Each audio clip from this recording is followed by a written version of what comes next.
Ok. Agora, transmissão.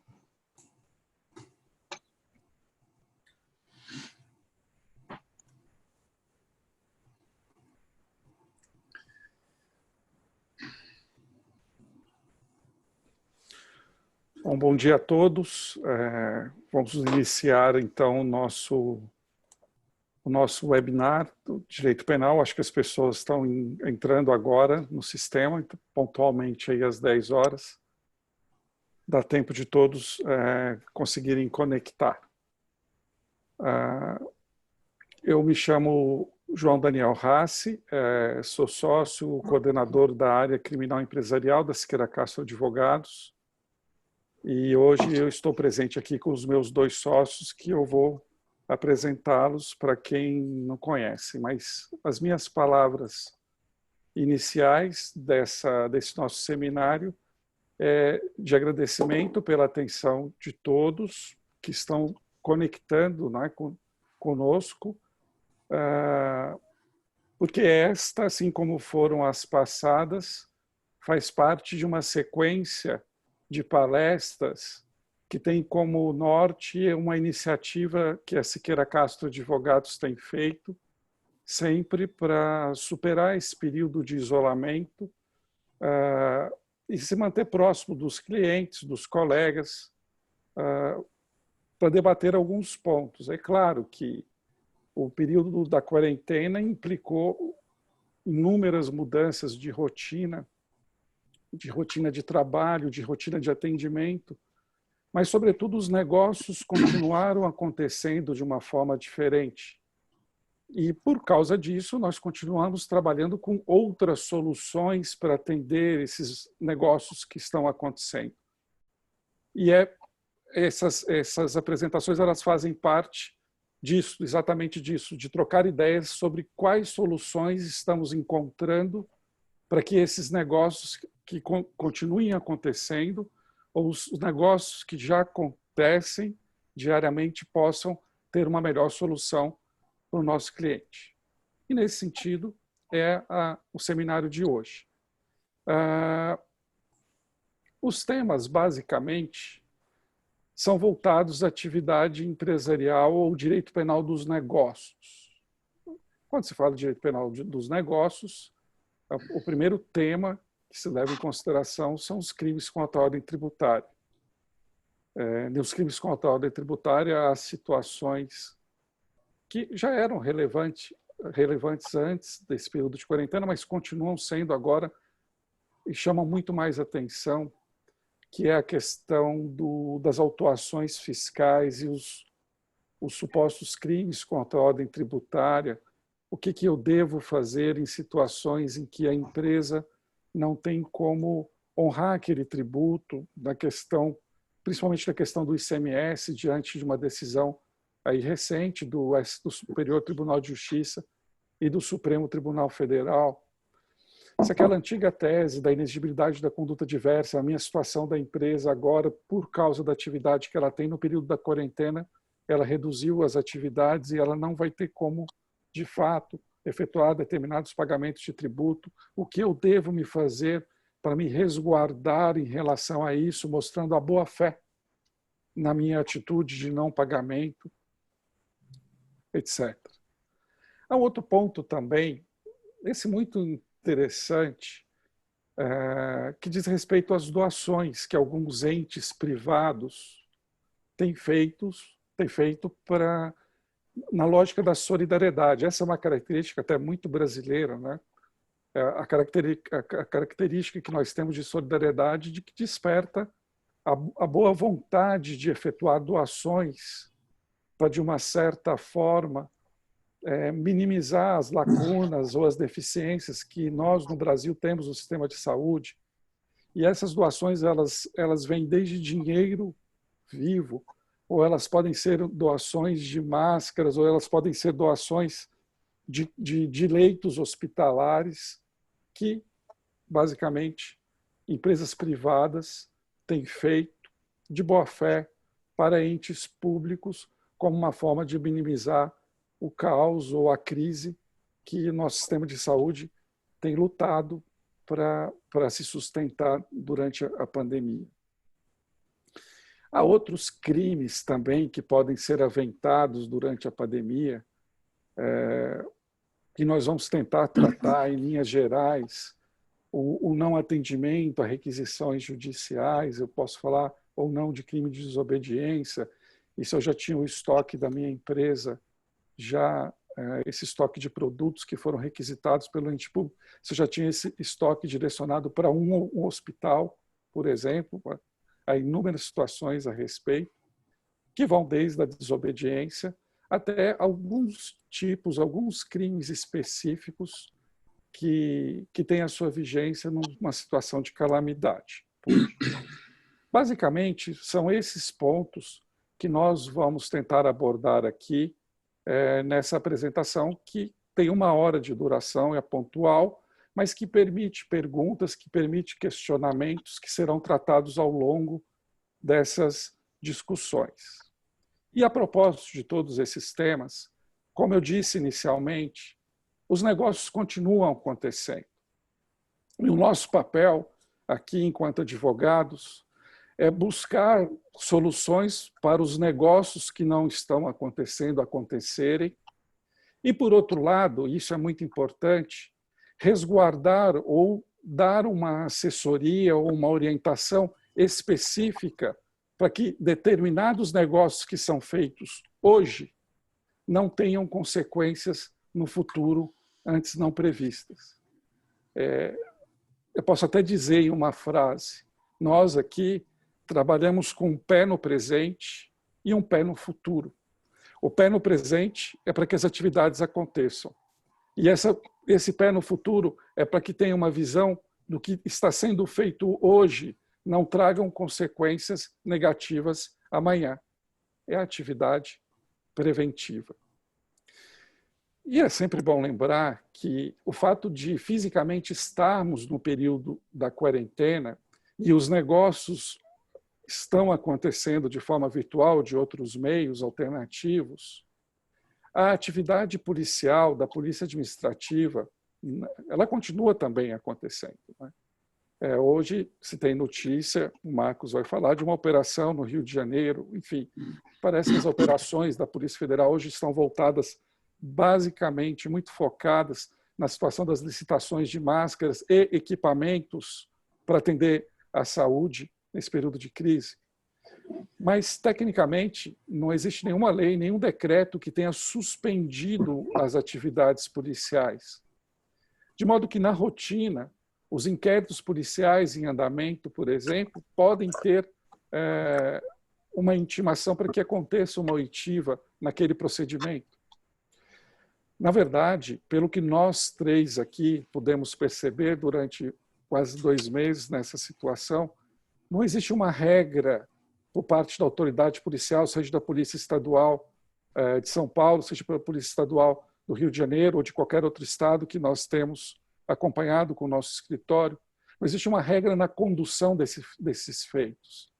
Há autoridades policiais que suspenderam o andamento, outras intimaram e querem que haja uma oitiva presencial, outras ainda estão fazendo oitivas e sugerindo oitivas ou por telefone ou por um sistema de conferência, seja qual plataforma for, como essa que nós estamos conversando. Então, não existe uma regra por parte da Polícia Estadual, é bem diversificado o que temos visto aí todos os dias no nosso trabalho. Por parte da Polícia Federal, idem. Isso não está uniformizado, de modo que é algo que se precisa atentar. Oitiva marcada, se é estratégico que haja o adiamento, qual é o risco disso, como eu faço a produção de prova do inquérito policial, etc. Na fase judicial é mais fácil, porque há orientações no STJ em relação a isso, e os tribunais de justiça têm implementado de uma forma mais ou menos uniforme. Então, são esses 2 aspectos nessa introdução que, novamente, eu agradeço a conexão, a presença conectada de todos, que nós vamos abordar. De um lado, os aspectos dos temas recorrentes que se afloraram durante essa situação de pandemia. São temas que já existiam. mas que nessas circunstâncias hoje eles ganham um colorido, uma importância maior. E por outro, a atividade prática, o dia a dia. Como eu disse e volto a ressaltar, os negócios continuam acontecendo e o nosso papel aqui é de trazer soluções para que esses negócios que aconteçam não tenham uma repercussão negativa no futuro e os negócios que não estão ainda acontecendo, se viabilizando, trazer soluções jurídicas para que eles sejam viabilizados com segurança, para que a atividade econômica continue dentro dessas circunstâncias. É esse o evento que nós vamos tratar hoje, e esse evento vai ser conduzido, eu tenho a honra aqui de passar a palavra para os meus sócios que, ao cabo e ao final, vão ser aqueles que vão tratar ou vão conduzir esse debate. Está presente aqui nessa palestra o meu sócio Marcos Sérgio Ribeiro. O Marcos, hoje, fisicamente, ele fica no Rio de Janeiro. Nós temos uma capilaridade, o nosso escritório tem quase todas as capitais, então o atendimento nosso é um atendimento nacional, mas por questões físicas, o Marcos fica localizado no Rio de Janeiro. O Marcos já conheço há muitos anos, ele tem a mesma origem que eu tenho, ele vem da formação do escritório do professor Mestieri, no Rio de Janeiro, na época em que só as boutiques elas tinham atividade empresarial, e hoje ele coordena uma equipe no Rio de Janeiro que trata especificamente dessa atividade empresarial lá no nosso Siqueira Castro do Rio. E também está aqui presente a minha outra sócia, a Renata Sestari. Para quem não conhece, né, a Renata, ela fisicamente fica em São Paulo, atendendo, obviamente, o Brasil inteiro. A Renata, assim como o Marcos, também tem o berço nas boutiques criminais no passado, trabalhou por muitos anos no escritório do Maria de Oliveira e já há muitos anos está conosco aí desenvolvendo o nosso trabalho na atividade criminal. Eu fico fisicamente em São Paulo, é que hoje importa falar fisicamente onde se está, porque agora tudo é virtual. O meu papel hoje nessa condução é de trazer alguns pontos e de atuar como mediador, de modo que, assim, é possível que quem tem algum questionamento ou algum ponto para ser esclarecido, eu tenha condições de avaliar melhor no decorrer da apresentação, seja do Marcos, seja da Renata, para trazer à mesa, para trazer ao debate, para os esclarecimentos. Isso é muito importante para a gente, com muita humildade eu falo. O nosso interesse é esclarecer, tornar viável e trazer pontos para ajudar. Uma parte é uma parte técnica, uma parte de trabalho, e a outra parte é uma parte também de solidariedade, de fazer com que os negócios sejam viáveis e que sejam viáveis da melhor forma possível. Então, não se intimidem com os questionamentos, porque eles serão lidos no decorrer da apresentação, seja do Marcos, seja da Renata, para que, enfim, todos sejam esclarecidos. E o primeiro ponto que eu queria colocar na mesa, antes das questões tributárias, por exemplo, eu não sei se a Renata ou Marcos. Renata, que crime que pode acontecer? Eu, enquanto empresa, o que eu tenho que ficar atento de possibilidade de incidência criminal, porque pode haver prisão em flagrante, pode haver atividade policial mesmo na quarentena, ela não tem sido da rotina que era antes da pandemia, mas não há nenhuma lei que proíba que ela aconteça, de modo que eu tenho que ficar atento a alguns pontos. É isso, Renata? Sim, bom dia a todos, primeiramente, que estão aqui presentes de forma virtual. Obrigada pela presença de vocês. Mas é isso sim, Raci. Eu só queria, antes de entrar nesse assunto, fazer dois parênteses, enquanto você estava falando da atividade policial, principalmente. aqui em São Paulo e em outros estados também, nós tivemos no início da pandemia, no início da quarentena, uma ampliação do rol, por exemplo, de crimes que podem ser lavrados o boletim de ocorrência pela internet. Então, assim, é um exemplo de que a atividade da polícia não parou, né? Então, a gente teve uma ampliação que já era prevista para um futuro breve, ela foi feita agora no decorrer da quarentena, da pandemia, até para facilitar a lavratura de ocorrências como um todo, né? E outro ponto interessante também, que é mais um outro exemplo, é que essa semana nós fizemos uma oitiva de um cliente nosso por videoconferência. O escrivão, o escrivão, a autoridade policial, insistiram para que ela ocorresse. Nós solicitamos que fosse feita via videoconferência e assim foi feito e correu tudo super bem. Eles mandaram durante a oitiva, ao final da oitiva, mandaram o depoimento para a gente avaliar, ver se era aquilo mesmo. Então, assim, foi muito prático e uma evolução que, enfim, a gente nunca tinha feito. Na esfera federal, às vezes até acontece, mas na estadual é mais difícil e nesse caso aconteceu na Polícia Civil. Então, eram só esses dois parênteses antes de entrar no meu tema. E a ideia aqui é realmente fazer um bate-papo, né? Então, a gente quer realmente ouvir as dúvidas que nosso público tem, que nossos clientes têm, para esclarecer. O objetivo é passar para vocês, aqui nesse ponto, uma breve ideia das condutas tipificadas pelo Código Penal, que a gente muitas vezes nem lembra da existência ou nem sabe da existência, né? Mas que no cenário de pandemia elas trazem muitas dúvidas para a gente. A ideia é fazer uma exposição muito mais prática do que técnica, para que todo mundo consiga entender a seriedade da situação, enfim, os riscos envolvidos, as chances de responder por algum delito existente no Código Penal, enfim, é para trazer mais para vocês mesmo um rol do que é possível que a gente esteja praticando algum ilícito sem nem saber, tá?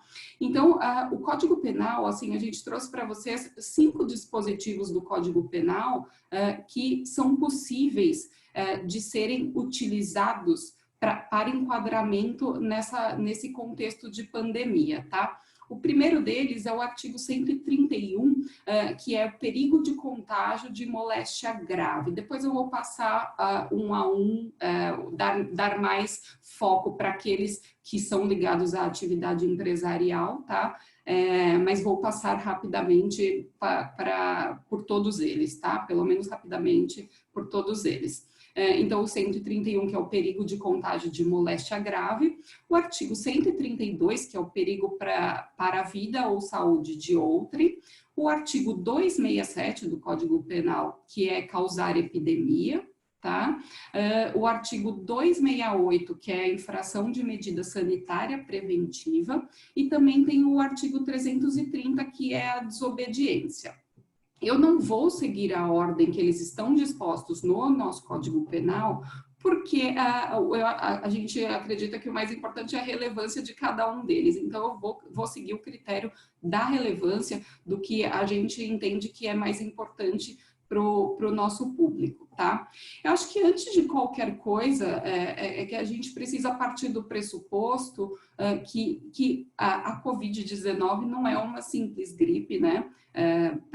Eu estou falando para a caracterização desses delitos, então a gente precisa ter isso em mente, que não é uma simples gripe, é sim uma doença séria e que a gente sabe que tem alto grau de transmissibilidade, a propagação dela é muito rápida e muito fácil, como a gente tem conhecimento.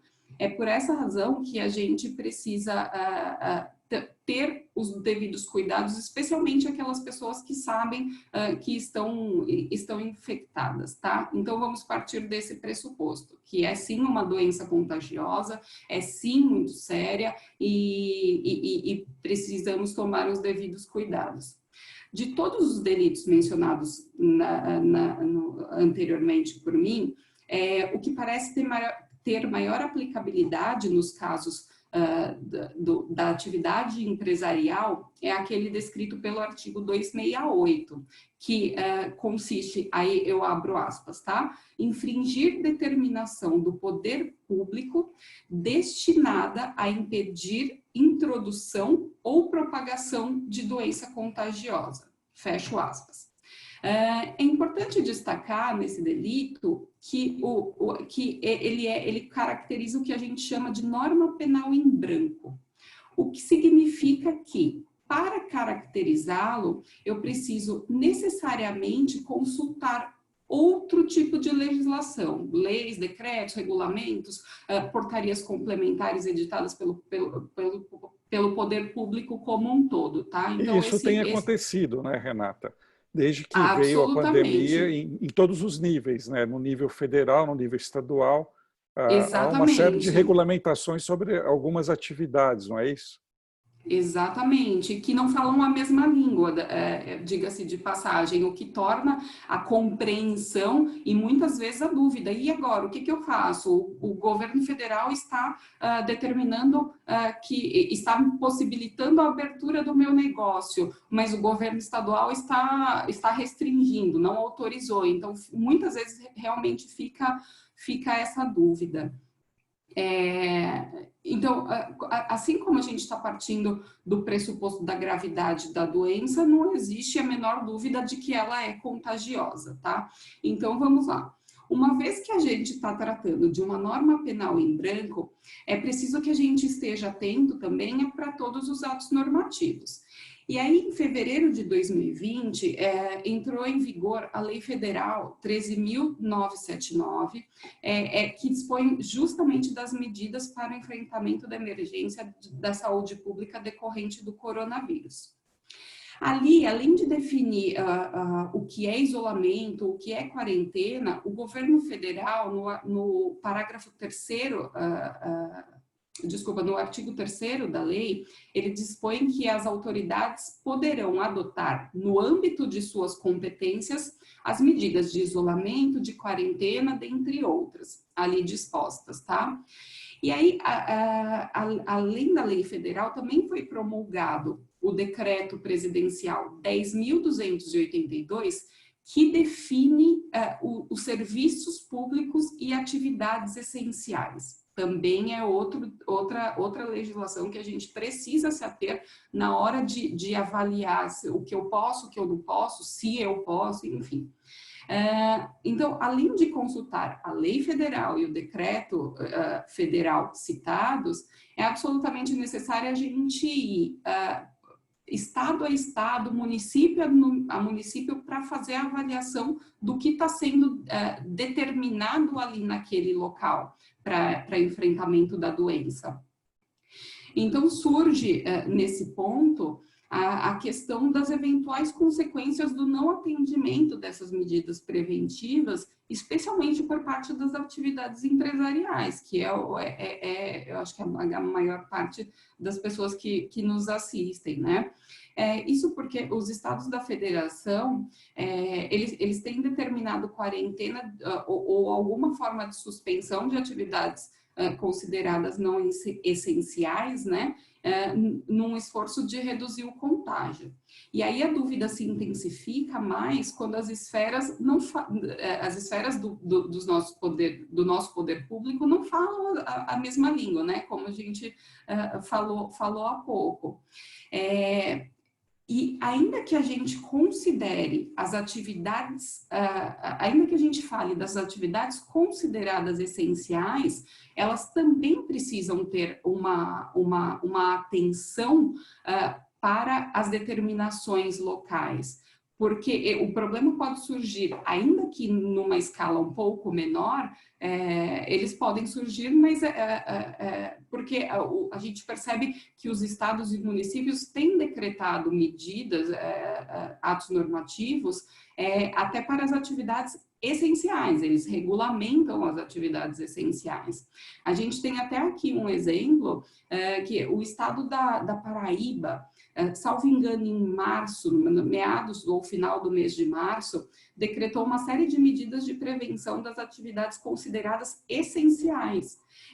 Então, por exemplo, call centers, empresas de call center que está lá naquele hall de atividades consideradas essenciais, eles tinham uma série de restrições decretadas pelo Estado da Paraíba, pelo poder ali do Estado, e eles deveriam, por exemplo, operar com 30% de redução do quadro de funcionários. Também havia restrição para supermercado, que obviamente é uma atividade considerada essencial. Eles tinham que restringir a entrada de pessoas, limitado a uma pessoa por família, por exemplo.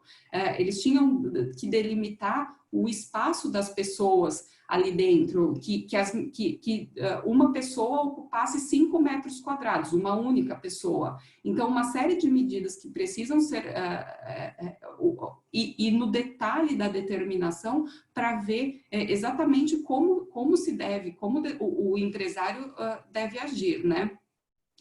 Além das medidas legislativas, a gente também precisa ficar muito atento a decisões judiciais, que muitas vezes têm sido proferidas para determinadas empresas, em sede de medidas cautelares, né? Aí, outro exemplo também para empresas de call center, a gente percebeu que decisões judiciais estavam sendo proferidas para, por exemplo, determinar a utilização, a obrigatoriedade da disponibilização de álcool gel para os funcionários. Tem sido muito comum, né, Renata? Absolutamente comum, absolutamente comum.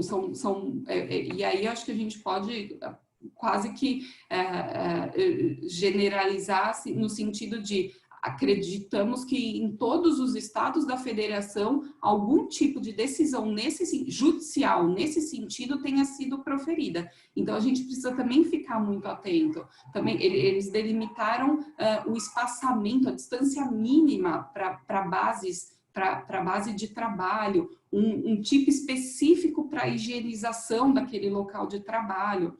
Então, assim, a gente, uma coisa é certa, né? Renata, só se me permite, tem sido muito claro. comum, por exemplo, se tem uma atividade que tem acontecido e até aumentou sua frequência, a atividade do call center, por exemplo. Então, as grandes plantas de call center, que eu acho que isso você quer dizer, né, Renata? E no call center se trabalha em baias, né? Exato. E essa atividade continua acontecendo, até para que seja viável a internet, as atividades de entretenimento, por exemplo, das empresas que cuidam, né, da transmissão.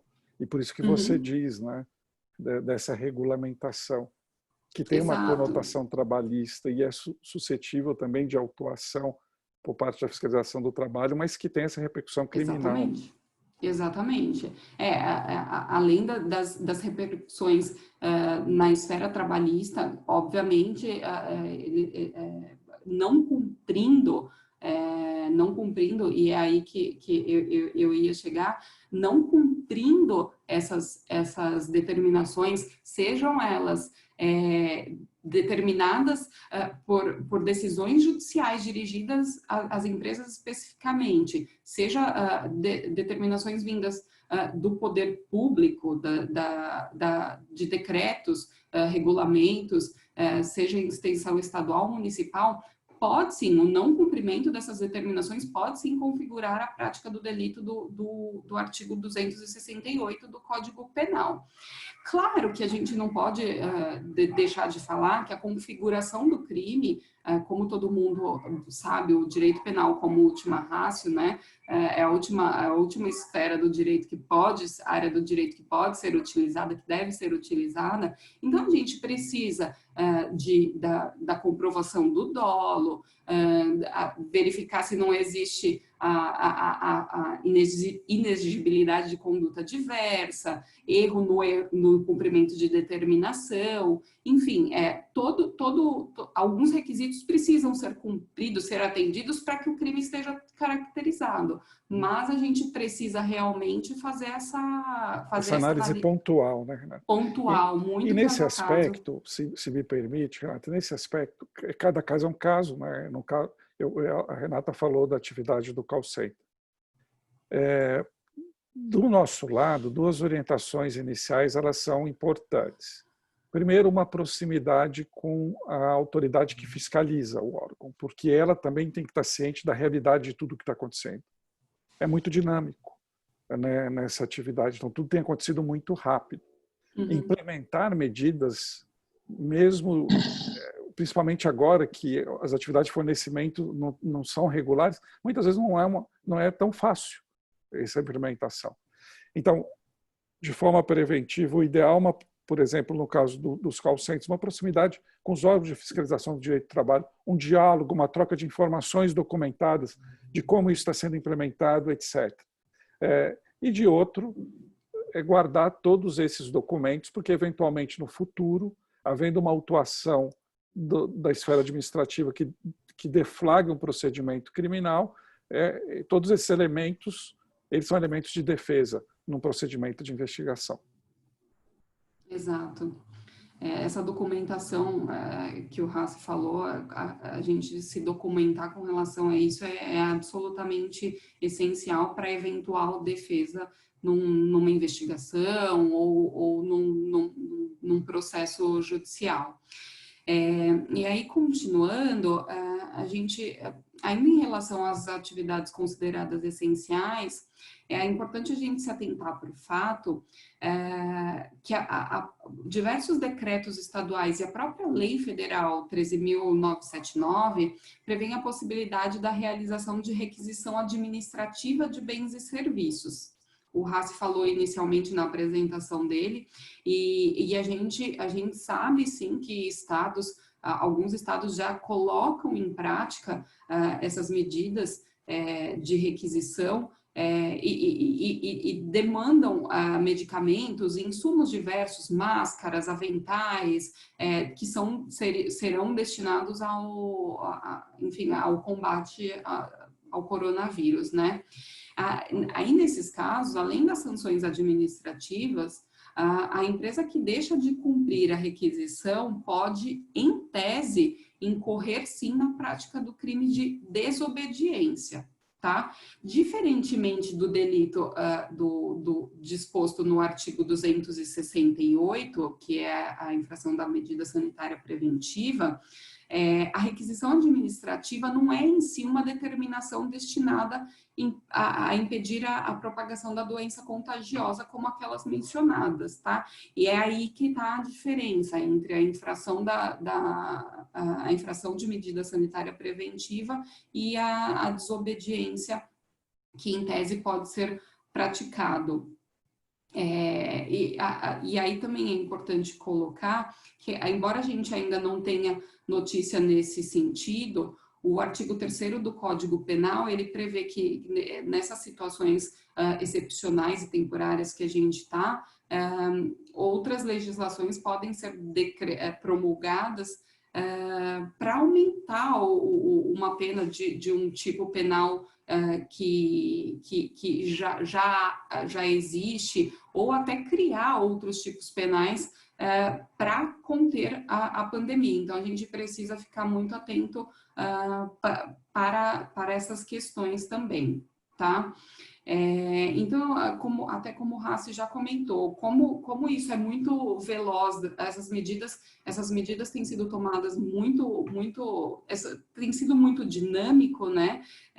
A gente precisa realmente se atentar para o conteúdo e trazer uma transparência, uma boa-fé e documentar isso que a gente está na intenção, a empresa está na intenção de cumprir toda a legislação, tá? E aí eu vou passar rapidamente pelos outros dispositivos que a gente falou inicialmente, só para que a gente tenha um panorama geral, mas aí é muito mais para pessoas físicas do que para empresas, tá? O artigo 131 do Código Penal, ele tipifica a conduta de, abre aspas, praticar com o fim de transmitir a outrem moléstia grave de que está contaminado, ato capaz de produzir o contágio. Tá? Esses crimes, né, Renata, esses que você vai falar agora, eles estão previstos, mas em princípio é só para conhecimento, porque na atividade empresarial dificilmente a gente vai ter essa incidência. Aqui eu já caminho, eu acho, para a parte final desta minha exposição, porque é isso, é mais para a pessoa física, é realmente para se ter uma noção de que eles existem no nosso Código Penal, no nosso ordenamento jurídico, mas para a atividade empresarial não é assim tão relevante. É tá? interessante, né, Renata, tudo isso, se me permitem só, isso que a Renata está falando agora, e o que a gente tem visto na imprensa, a questão dos presos e a possível contaminação, todos os problemas muito polêmicos que dizem respeito à situação de vulnerabilidade de algumas pessoas físicas, são polêmicos porque repercutem em questões políticas, etc. Essa é uma realidade que também acontece paralela à atividade empresarial, e que é uma realidade, por isso esses crimes. Mas há uma questão tributária também muito importante, né, Renata? Além da questão da doação, que eu não sei, Marcos.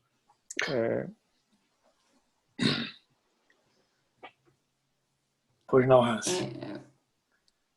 Eu acho que o artigo 132 e quais outros crimes, só a título de ilustração, Renata, porque eu acho que a gente pode tratar de uma questão central, do nosso ponto alto, né? Sim, a gente tem o artigo 131, que é esse que eu falei, e esse precisa do dolo específico, aí a gente também entraria numa análise um pouco mais técnica, mas há quem entenda que também é cabível no dolo eventual,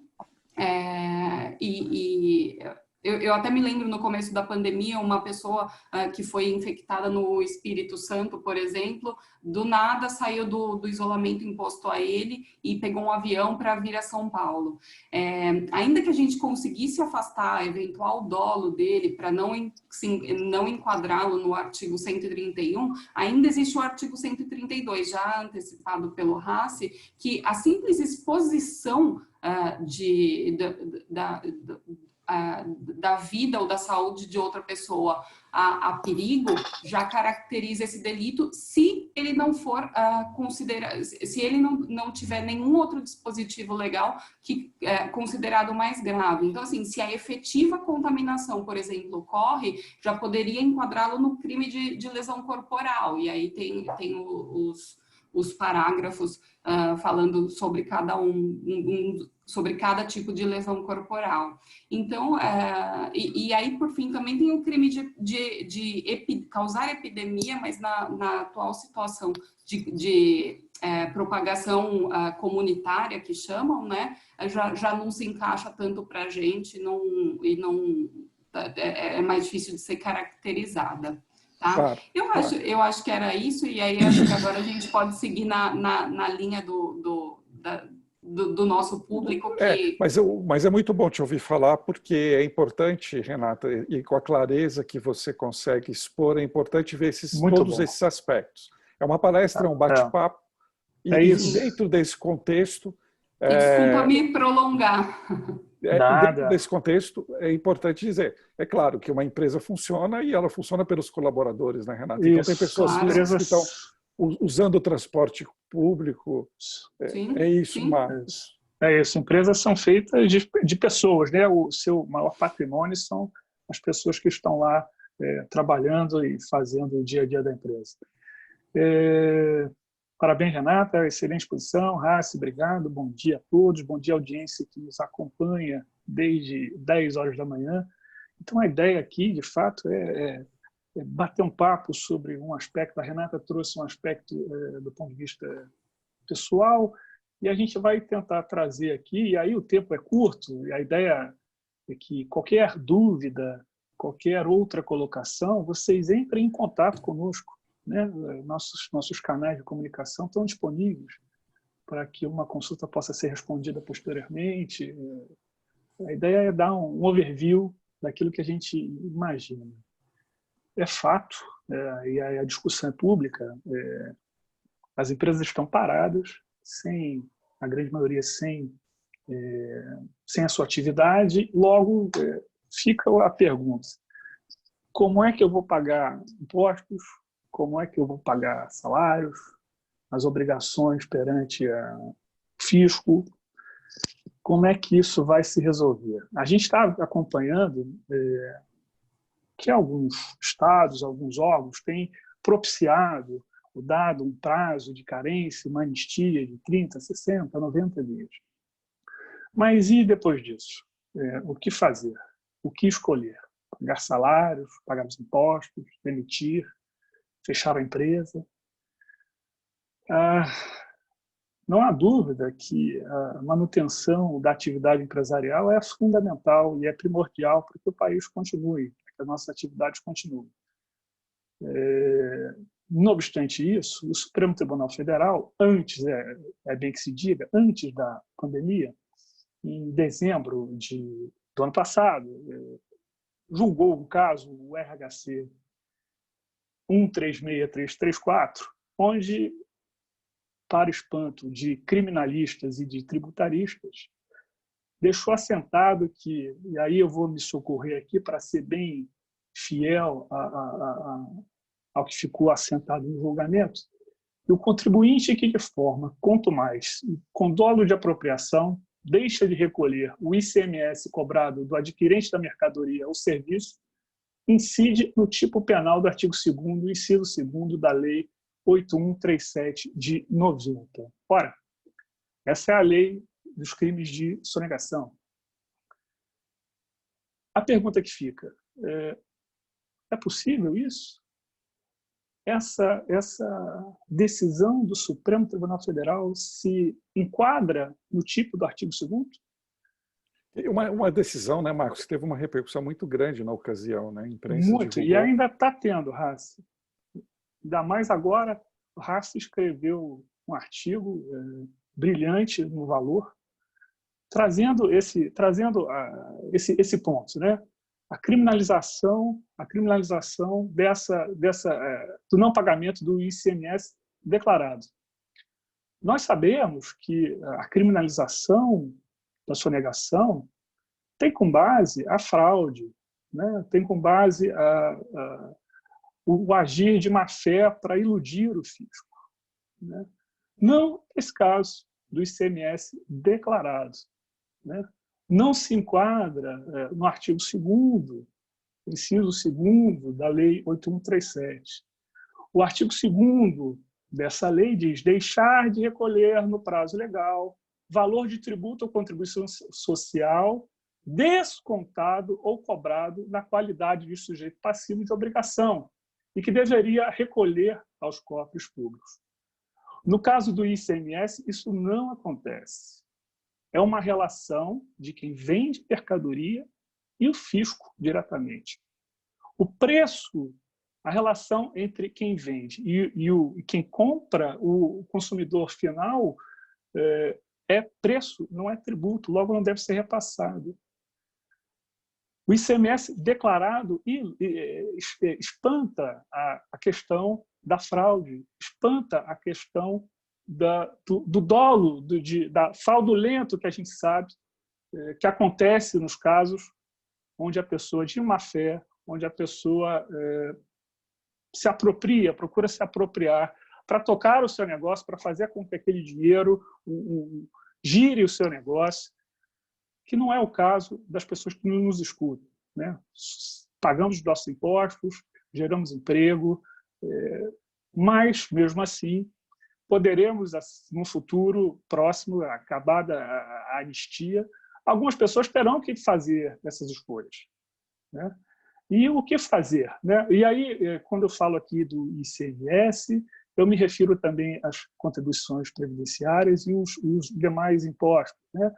Contribuições previdenciárias estão capituladas no Código Penal, no artigo 168A, no 337, também 337A também são passíveis de atuação por parte das autoridades do fisco, né? fiscais, para que sejam eventualmente penalizadas.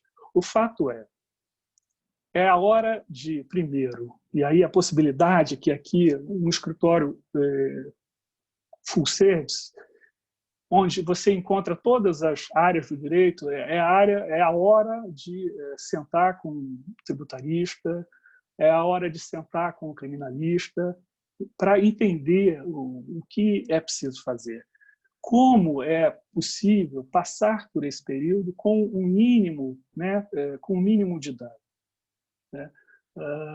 A questão da pandemia é algo público notório, a questão da calamidade é algo público notório, é preciso documentar isso com os decretos, é preciso, se houver um quadro de demissão, caracterizar isso também, caracterizar que, por exemplo, algumas pessoas, a grande maioria, a lei possibilitou a redução de salários durante esse período, né? Que não fique caracterizado que o empresário está tentando manipular o fisco, manipular as autoridades para que obtenha dali um lucro, um dinheiro indevido.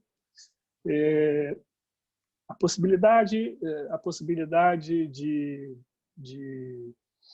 não pagamento é certamente resolvida a questão no âmbito tributário, né? Porque a gente sabe que o crime tributário incide no momento do lançamento em definitivo, restarão essas provas a serem apresentadas em sede, seja policial, ou seja, em sede processual, a impossibilidade desse não pagamento. Essas causas que eu elenquei anteriormente devem ser apresentadas e a justificativa é muito clara, seja a autoridade policial, seja a autoridade judicial, dizendo, olha, eu não tinha uma escolha, ou eu fechava, ou eu demitia, ou eu pagava impostos, ou eu demitia todo mundo, né?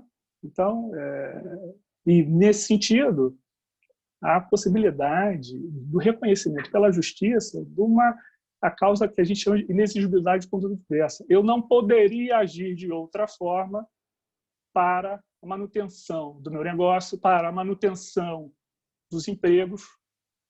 Então, eu tive que fazer essa escolha.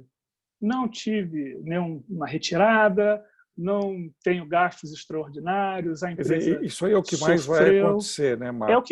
Infelizmente, Raci, você cita isso de forma brilhante no seu artigo ao Valor. Nós, infelizmente, vamos ter, sim, várias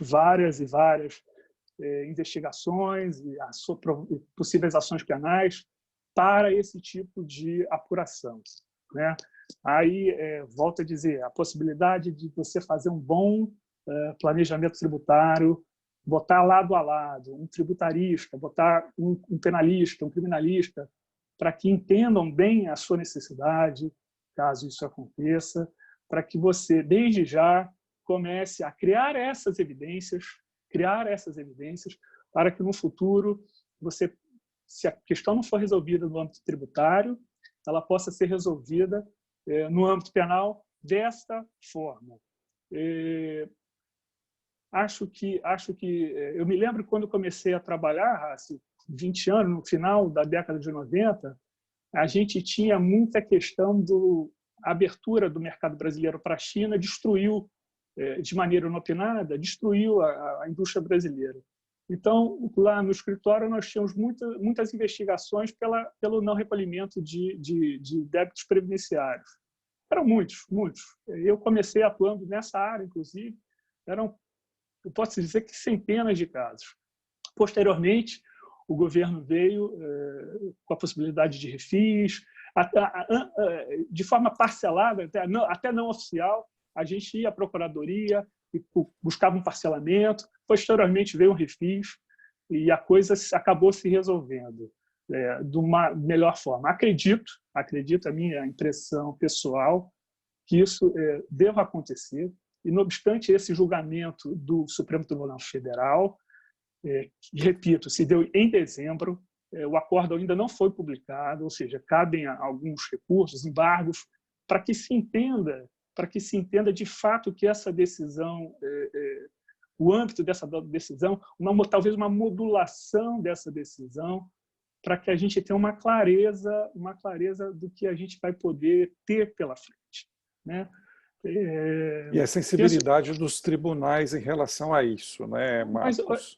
Perfeito. Porque só para situar, né, a gente fez uma introdução, colocou alguns aspectos que têm sido sensíveis para a atividade empresarial que acontece aí durante esse período de pandemia. A Renata fez essa apresentação colocando vários crimes, como desobediência, o crime de não atender a determinação da autoridade sanitária na atividade do dia a dia, coloca álcool gel na empresa, separa de baia, etc. Deu até alguns aspectos de crimes pessoais. E aí o Marcos, por outro lado, está tratando assim do coração da empresa, o pagamento de imposto, né, Marcos? Como se dá o pagamento de imposto durante esse período crítico, obviamente, e está tratando aí de algumas situações de defesa ou da realidade do Supremo. Você estava dizendo do julgado, é isso, Marcos? Isso, Rassi. Esse julgado é um julgado originário de Santa Catarina, que passou pelo STJ, a decisão não foi unânime, e chegou no STJ, no Supremo Tribunal Federal, a decisão também não foi unânime, ficaram vencidos aqui, deixa eu só conferir, os ministros Gilmar Mendes, Lewandowski e Marco Aurélio. É uma decisão que, do ponto de vista penal, eu não compreendo, criminaliza o não pagamento dos impostos, né? Nesse caso do ICMS, mas esse novo cenário de pandemia, essa decisão ainda que cabe embargos, me dão e não unânime, né? De forma não unânime, o Supremo não decidiu de forma unânime, né? O tribunal está dividido.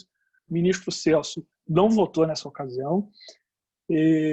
Me dão a esperança de que, ainda com esse contexto, o judiciário responde muito rápido, né, a essas demandas. O judiciário não é silente. Foi assim nesses casos quando eu comecei a trabalhar. Eu confesso que naquela oportunidade a gente não perdeu um caso, porque a gente conseguia demonstrar sim a incapacidade da empresa no pagamento dos seus impostos, a dignidade dos empresários na manutenção dos empregos, da sua atividade negocial, mas de fato muitos quebraram e sequer continuaram a trabalhar. Acredito que o judiciário respondeu muito rapidamente. Não será diferente desse cenário que se desenha à nossa frente. O judiciário, os juízes de primeira instância, até mesmo as autoridades policiais, quero crer que terão sensibilidade para entender que aquele empresário que tem a sua dificuldade, consegue comprovar que não se locupletou daquilo, não iludiu ao fisco, terão aí a possibilidade de ter eventual investigação, eventual ação penal resolvida pela saída da inexigibilidade de conduta diversa.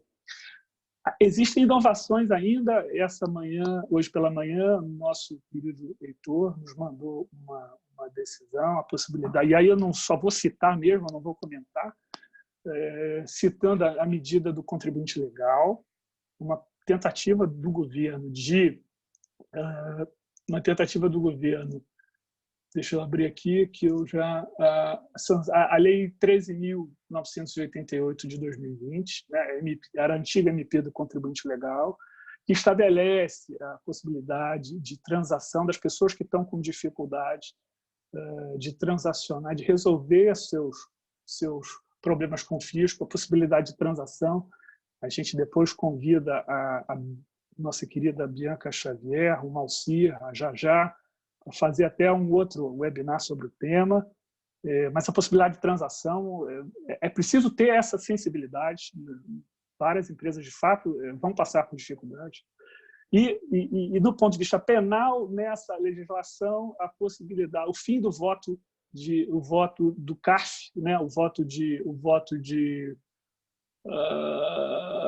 qualidade do CARF, né, que era sempre fazendário a favor do fisco. O fim do voto de qualidade do CARF traz semelhança com o empate no caso de habeas corpus, que favorece sempre ao acusado. O fim do voto de qualidade do CARF certamente trará ao contribuinte um benefício, porque em caso de empate recairá sobre o contribuinte o mérito, né? E isso mostra como tem sido dinâmico, né? Dinâmico. Essa lei, a sanção foi agora. Então, são realidades que têm acontecido. Como eu disse inicialmente, né, Marcos? Durante a pandemia, negócios têm acontecido. É isso. E portanto, as atividades, o empresário ou aquele que tem ação institucional precisa ter ciência do como ele deve agir. E os negócios que não têm acontecido, é necessário saber como esses negócios serão viáveis para acontecer. Durante a pandemia, a atividade econômica ela tem um outro modo de acontecer e por isso que nós estamos aqui estudando e trazendo essas soluções, e esse aspecto tributário ele é muito sensível. Você sabe, Marcos, que ouvindo você falar, eu me lembrei também que no início da apresentação eu falei das atividades das doações, né? Sim. Eu não sei se é de conhecimento, mas é só uma curiosidade. Hoje estima-se que pelo menos, até a informação que eu tenho, as doações que têm acontecido, sempre aquela ideia de solidariedade, nós aqui do escritório temos uma área específica, né, para essa atividade das ações institucionais, mas estima-se que, no geral, as doações já tenha passado da marca de 3 bilhões. Né? Agora, apesar da boa-fé, apesar da conotação da solidariedade, é importante saber que não se pode doar de qualquer forma, de qualquer maneira ou para qualquer pessoa. Por parte do empresário, né, Marcos?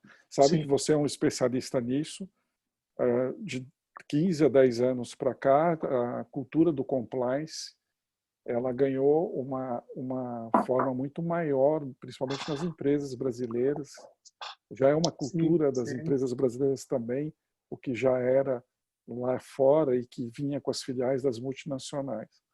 Então, há políticas hoje muito complexas de anticorrupção por parte das empresas e, por outro lado, por lado do setor público, há também uma série de regulamentações que antes não havia. Mas o ponto é, um aspecto é doar para atender o mercado privado, aquelas doações de alimentos, de cestas básicas para a ONG, etc. Por parte da empresa, o que a empresa tem que se atentar é com a sua política anticorrupção.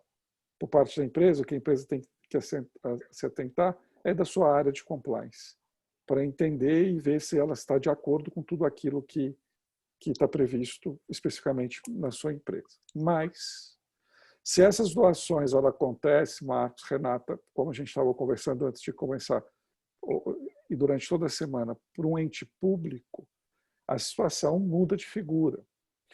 Porque, ainda que de boa fé, isso pode ser mal interpretado. O Código Penal ele prevê uma série de crimes contra a administração pública.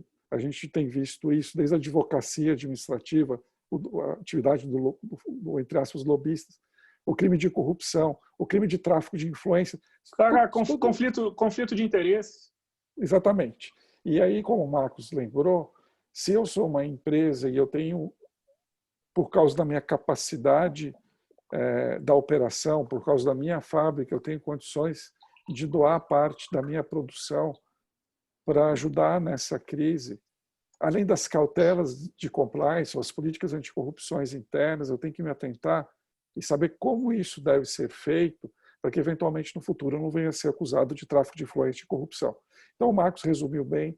Basicamente, o ideal é recomendável que as atividades por órgãos públicos não seja com dinheiro, e que não haja em nenhuma hipótese o estabelecimento de contrapartida de quem recebe a doação.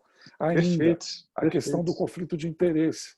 É muito delicado quem doa, a empresa que doa, depois participe de licitações no próprio órgão a quem fez a doação. Então, isso passa a ser uma situação sensível.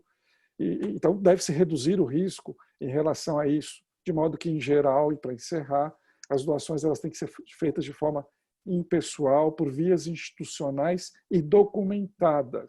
A geração de evidência é fundamental. A geração de evidência, e principalmente, casos, é fundamental. Nessa geração de evidência, a partir de programas de arrecadação já instituído por documentos públicos. E isso, sim, então, Marcos, sim, Renata, sim. Em nome de vocês dois, em nome da nossa área aqui, da Siqueira Castro Advogados, a gente agradece toda a audiência que tivemos, né, para trazer esses debates. Foram temas que nós imaginamos que eram adequados. Vamos voltar, se felizmente ou infelizmente essa pandemia mudar a atividade, nós vamos voltar com outros temas. Temos trabalhado diariamente nesses aspectos para trazer para o debate. Então, eu agradeço a todos a audiência, agradeço o trabalho incansável do pessoal do marketing e a nossa sócia, Daniela Domingues, que é a guardiã desses seminários.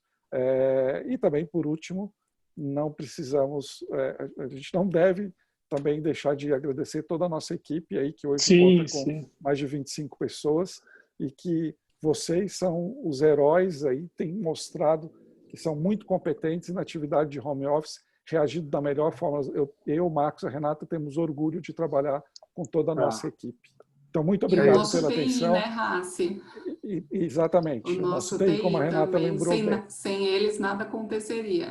Exatamente. Então, cumprindo o horário fielmente, muito obrigado pela atenção, Marcos, muito Renata, obrigado. Em nome de vocês, obrigado a todos. Muito obrigado. Cuidem da saúde dia. E vamos atrás dos negócios para eles acontecerem. Muito obrigado. Isso. Bom dia.